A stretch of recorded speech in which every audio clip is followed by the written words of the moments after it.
So I told the guy, just be yourself, which was not very nice, I'll admit.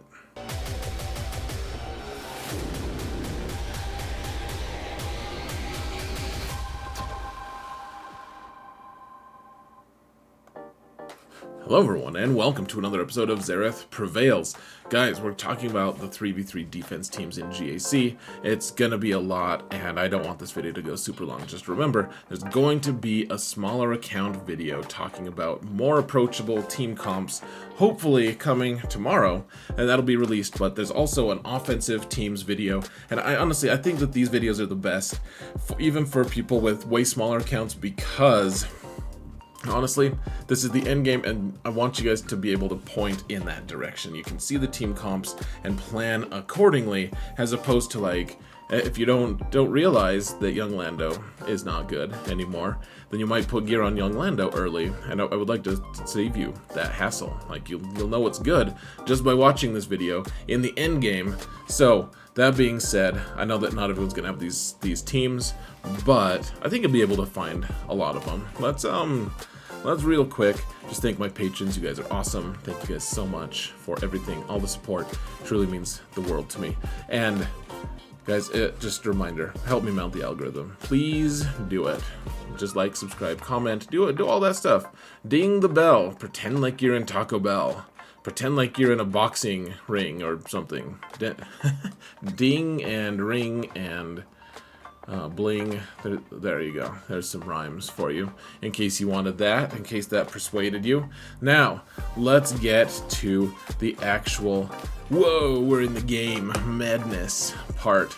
Now, I did this on my offense video. I just need to put everything in this set, everything on this Datacron set is going to impact this all the team comps, all the meta. This is a hugely, like, just broadly changing thing. Like, it's going to change the landscape quite a bit, is what I'm trying to say. So dark side allies gain 15% max health and max protection. It's not just dark side, light side has a version of it as well. And it doesn't matter, guys. But, like, it literally doesn't matter. You can scratch off the word other and dark and side, and because that they aren't descriptive. Right now, the way it's working, which maybe CG will fix, who knows, but the way it's working right now, 15% max health, it's not just 30% max health for all of your characters in threes, it's going to be 45% max health and max protection, which is a staggering amount. If you have 20,000 health and 20,000 protection, then you're going to be going to what, an extra 9,000 on each? Which is crazy. So you're going to be at 29,000 on each, like just a staggering amount of extra health and protection. And it doesn't matter if you're dark side or light side; it just applies to all, and it doesn't take into account dark side at all or light side. You could put a fully light side team with a dark side level 3. Still works just fine as of right now. Who knows if they're going to fix it, but that's something I want to point out because that's going to change the entire dynamics. And then the other thing is, this is the most defensive minded stat set out there. It's going to be health, protection, max health and protection. It's even more than the last sets anyways. And then defense, it's just straight up defense. It's armor and resistance both combined. It's crazy. And then health steal. Like, this is a really bonkers set, and everything is going to be very, very tanky for the next 4 months, folks. So that being said, how do we find a way to defend in that? We don't do this weirdness. What we do is Lord Vader. So Lord Vader is actually, ironically, this is one that we probably just use a set 8 cron for. Like, set 9 is the one that I was just showing you. You probably just want to use the set 8 dot cron. Yes, I think it's going to be more ideal to put Lord Vader with a huge amount of health steal and extra protection and all the extra health and everything, but we don't have, if you've been working on Datacrons, folks, and keep in mind for defense, the thing, let me rewind just a minute. If you're going for Datacrons at all, folks, and if you have any relics, just get a ton of really low level Datacrons and then get all of the 15% health and max protection crons and just apply them to all of your squads that you can. Like that's probably one of the best defensive strategies ever. Even if you don't like crons, that's going to really put a damper on what your opponent can do to you. Like seriously, just wait. It's going to annoy people. It's going to be a good time. So Lord Vader with Maul and Royal Guard. Good. It's a good combo.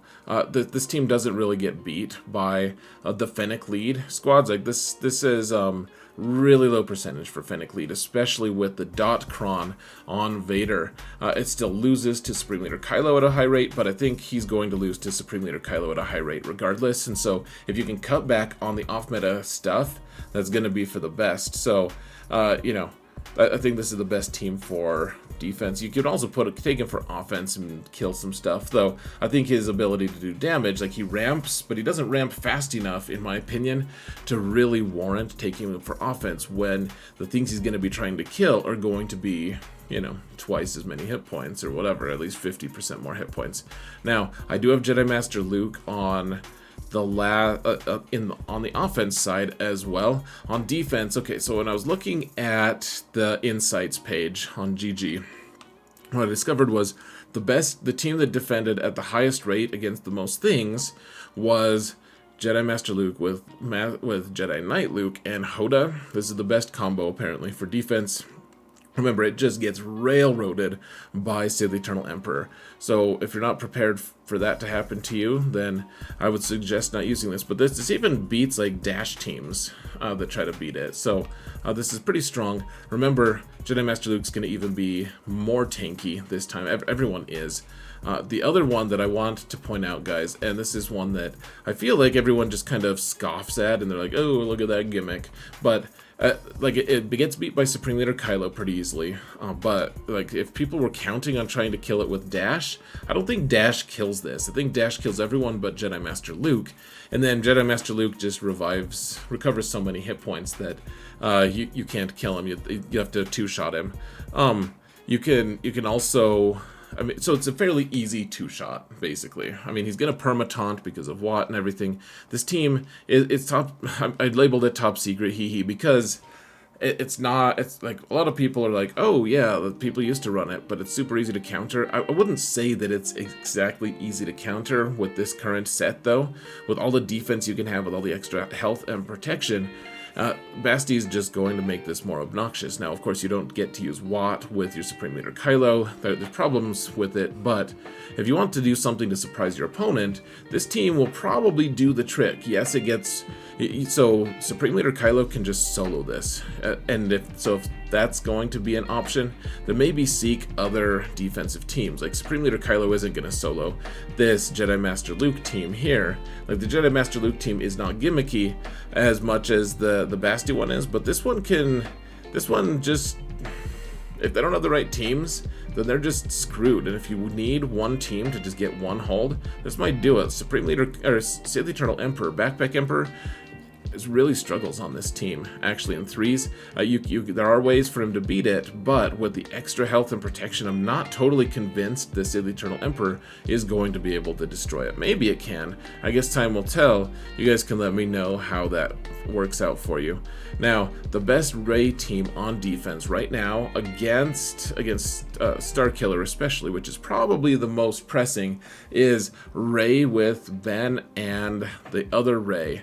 And this team just does a lot of good. A lot of that has to do with the fact that Jedi Training Rey just cleanses Rey sometimes, and like when they're in ult or something, and then Rey just goes completely crazy because they rely on her being debuffed in order to have her only do half of the damage. If she can do full damage with her hits, it's kind of a mess. So this team is pretty good. Remember, Rey is going to have an extra 45% health on top of everything. So is Jedi Training Rey. This team is going to be pretty obnoxious, I would say. Not to mention, Ben and Jedi Training Raid form a really nice tandem of doing healing immunity. Jabba with Boosh and Chrysanthemum on defense, still a really strong team. They're going to be tankier than ever, guys. This is another reason why you probably want to keep Jedi Master Kenobi for offense, because this team, it just does so much damage. Well, I mean, it doesn't have to do damage, it just has to survive, and they're going to be double tanky, so probably worth the effort. But the Omicron on Boosh, guys, it doesn't help at all, for GAC at least. Now, this is kind of radical shifted, but because of the newfound level of tankiness, Darth Malgus, maybe, I haven't decided, maybe this Malgus comp just gets vaporized by like a pretty good bounty hunter squad, in which case maybe you don't want to do it exactly like this.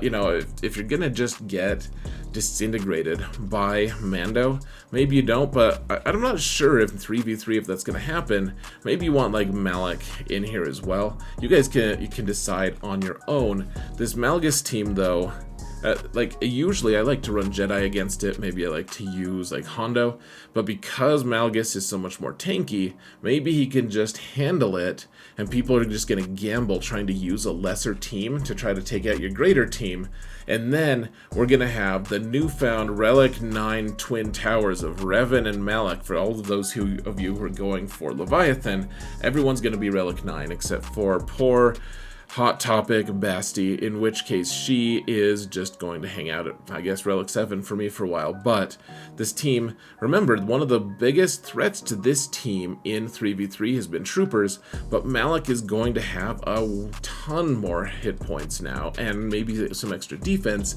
that those Troopers may not be able to take you out. Maybe they can, but it's going to make you significantly tankier. I think it's probably worth the risk of taking these two teams, though if your opponent is really good at off-meta stuff, then maybe think twice about it, depending on your relic levels and stuff. So Afra, this team loses to, you know, the Han and Chewie with Dash squad sometimes, depending on what your relic levels are. Remember, her Omicrons don't work in threes. The two worthless ones on the droids do, but otherwise, so this team is just going to be more tanky, and Han and Chewie might not be able to. Like, they're not doing, I guess Chewie is doing max health damage, because that's just built into his kit, but they're not doing exposed damage, depending on who they're with. And so if you make them moderately tanky anyways and give them a good tanky cron, this team might really just be super obnoxious, because remember, she always starts with 100% turn meter with BT1 and 000 on the squad. So I think it's going to be a decent defensive squad, guys. On offense, I know in 5s you're trying to kill Jabba. I don't know if they're going to be able to kill Jabba now for the next 4 months in 5s anyways, but regardless of that, they're not going to kill Jabba in 3s, so don't even think about it. Actually, think about it all you want, guys. I really don't care. Now, we talked about this on offense, on the offense video as well. I think Hondo is very well suited to this current meta because he wants to be tanky. He doesn't want to die right away, and the second he doesn't die right away, he becomes a force to be reckoned with. He becomes a guy who can just one-shot characters and do all sorts of annoying, obnoxious things, just like Hondo does in all the different media that he's in. He's a lot of fun here, and like with Kira, she's gonna boost him just a little bit, but mostly, you know, they're just here to keep Hondo alive for a little bit longer. Maybe eventually we'll evolve to putting Hondo with some kind of lead that gives him extra damage or something. Because is he an attacker? I think, yeah, he's a support, so she's not actually giving him offense with her lead. I think her lead just gives him, what, like, yeah, she gives him extra speed, which, I mean, the speed is nice, but yeah, she doesn't necessarily give him more damage. So maybe we swap to a better, you know, an offensive leader. I mean, even if that offensive leader dies pretty quickly, just ramping Hondo's damage is going to be pretty nice. So someone like Greedo even might end up being better for Hondo, though of course that's not better for L3, depending on what your ideas are for defense. I do think this team is going to actually have some legs. You could also just put like Kenobi Old Ben here, just to make him even more ridiculous, because he'll have evasion on top of all of that. I mean, he already has evasion, but he'll have even more of that. Let's see. So Adrad, I talked about this on like offense and defense. Both of these teams are going to have legs for both of them. On defense, this team is just going to be more tanky. It's going to be tougher to kill. That doesn't matter if someone's killing it with like a Bosk team with Disintegrate on Mando or something, but for people who rely on straight up damage, it's going to be very challenging to beat this. Keep in mind, guys, I say this every season and I still see it all the time. Even people who watch my videos, I'm like, dude, why? K2SO, even at gear 12, is better than Cassian. Cassian at gear 8 is a trap in 3v3. Don't put Cassian with Admiral Raddus. Doesn't work. Doesn't work. People having direct access to Admiral Raddus, being able to just hit him whenever they want, is not a good recipe for success. You need a tank. If it's not K2SO, you need it to be Scarif Rebel Pathfinder, you need it to be Baze. You need someone who can step in and intervene every once in a while and take that pressure off of Raddus, so that Raddus can just, eventually he'll recover his health and protection and just shrug it off the damage. He needs a breather sometimes, and Cassian just doesn't do it. We call it the Cassian fallacy, and we see it every single season. If you're putting this on defense, do not put Cassian with them, unless you just want to trigger me, in which case that's fine. Just do it. So we have Tusken Chieftain Warrior. I did just put the Omicron on Raider. I decided to do that instead of the one on Saw Gerrera, because Tusken Raider with these two is just ridiculous. It's good on defense, also good on offense. I'll probably keep it on offense sometimes. It kills Zori on offense pretty nicely, because they just focus down Raider over and over again, and then he just taunts forever. And then eventually, like, you just stun them all and just slowly kill them to death. It's wonderful. It's lovely. It's poetic.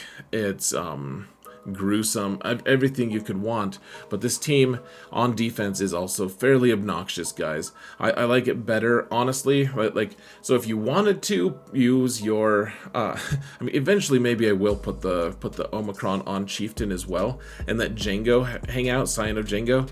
But that team is good on defense. It really is. But Raider is also really good, and it's more versatile. You can use this Kron with, you can use it with the other Tuskens, or you can use it with these two, and you can use it for offense and defense. I just like it, and so look for this on offense or defense. We'll see how it does on defense for sure this season. Well, probably for sure. We'll just have to see. It's a good squad though. Now here comes the thing. People have been able to farm Seer for a while, so this is something you guys can look at. I really like Seer with crew, really nice. And then if you're using Supreme Leader Kylo on offense, like I suggested in my offense video, you can use the Do Babysitter characters with Supreme Leader Kylo, and then crew just hangs out here. This is probably my favorite comp. I got a ton of holds last season with it, Seer with crew, and then Fulcrum. Fulcrum does want quite a few mods and stuff. If you're not going to use her here, you need someone who can do a lot of damage. Maybe, I don't know if Scav Ray, she probably does an okay amount of damage. So you just want to, like Cal Kestis is probably a good timeout threat against it as well. Though I like Fulcrum because she just does a crazy amount of burst damage. We'll see how it does in this tankier landscape, but okay, so General I don't like this team on defense. Without a good Kron for him, like, yes, he's gonna have more health. I don't know if he's gonna be able to use that health to inform how much damage he does, and maybe he can with the new Kron set. It's hard to tell. Some things use that max health percentage, the extra 45%, some things don't, but Grievous specifically is going to I don't know, even if he does get that extra damage, is it enough? I kind of don't think so. You need a lot of extra health on the Kron for him to be able, like on the stats for the Kron, for him to really be viable. On defense, this is more like a filler squad at this point, guys. Yeah. Okay, so the Zori team probably want at this point to start working on getting more relics on Finn as well, because he's got a decent ship for, you know, an okay fleet. Whatever, it's not a great fleet, but his ship is the one that makes the biggest difference. So that's something I've been eyeing lately. But yeah, the Zori team with double Finn, pretty good. You could probably swap this out for like Rose if you really have a good Rose or something. Yeah, this squad does really well on defense though. Man, this team is gonna be so obnoxious. So like I get a ton of holds anyways every season with this. You get Haydn with a couple tanky troopers, and now they're gonna be more tanky. Like Wampa is just gonna be real frustrated. Like this team, yeah, it's not going to end well for Wampa. Well, it's not going to end well for a lot of teams. They're already really tanky. They're going to be even more tanky. Love this team. So this team is just Wampa bait, so place it at your own risk. But you know, you can use it for offense. You can put it on defense as a filler. And if they don't have Bad Batch or Wampa, then maybe you steal some banners or something. I don't know. Finally, we have Sortie. And actually, so for a while, I was like, man, I don't know if I'm going to even play Sortie. And I don't know if this is the best team comp for Sortie. Honestly, like, I do like it, and I have BB-8 free the way I have everything allocated. So nothing wrong with it necessarily, but just keep in mind, too, like, Sortie's going to be crazy tanky. She's already pretty tanky with this new set. She's going to even be more so. So, I mean, you know, with BB-8 evading a lot, and with the second Zeta being able to heal the team here and there, just a very strong squad. So I actually do think that this is, I'm interested to see if Wampa's going to be able to kill this. Now, the Wampa's not doing extra damage, but these guys are able to, you know, defend more. And now everyone's going to have a Relic Sortie. Now, even if she's only Relic 5, just because of that Leviathan requirement. So keep all these things in mind, guys. Every single one of them in mind. And I think that's it. The defense, you know, there's some good teams for defense. Watch the offense video if you want more team comps. Like, they can all be kind of interchanged. Just remember, the offense actually, it's probably worth watching this time, guys. I know most people watch just the defense and call it good, but watch that. It's probably on the bottom below me at this point. Click on that if you want to watch the offensive teams video, or you know, go into the video description if you can't click it there. For some reason, yeah, guys. So let me know what your thoughts are. Thank you all so much for watching, and remember that in all things, Xerath prevails. Take care, guys.